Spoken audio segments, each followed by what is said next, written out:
John Schaeffer. And tell me your brother's name, who you're talking about today. That's Earl Victor Schaeffer. And what branch of the service was he in? He was in the Signal Corps, Army. Okay. Tell me about some of the things you brought in with your brother's stuff. Okay. I brought a bunch of the pictures that he took in the South Pacific while he was in service. And in fact, some of them are from New Jersey when he was in the Signal Corps radio school. This particular one was of him in New Caledonia during the time that they were installing radar there. Yeah, it's great. These are a couple of seashells that he picked up on one of the islands. The rest of them are all at Smithsonian Museum of Natural History. That's nice.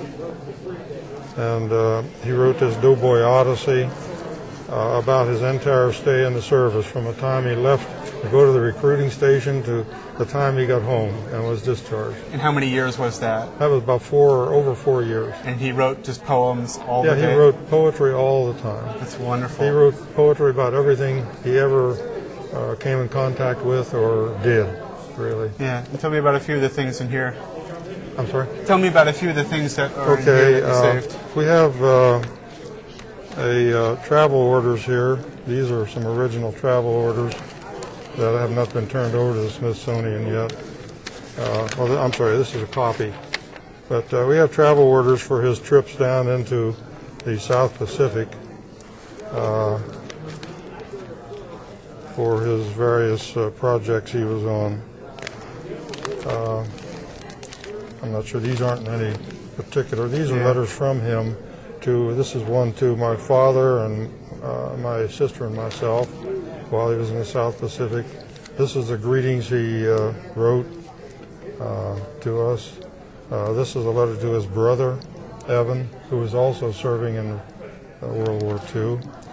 These are photocopies of some travel orders that I found in photographs. These are all down at the Smithsonian already. Mm-hmm. This is a poem he wrote. Of course, that's later.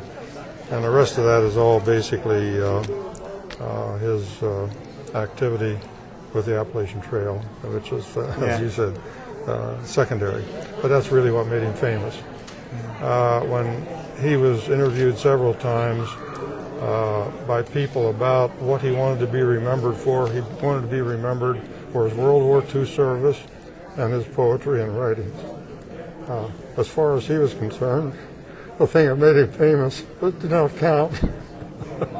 So he was an unusual, very unusual person.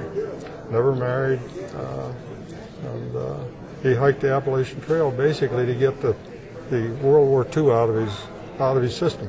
He did that in 1948. So it was really a connection.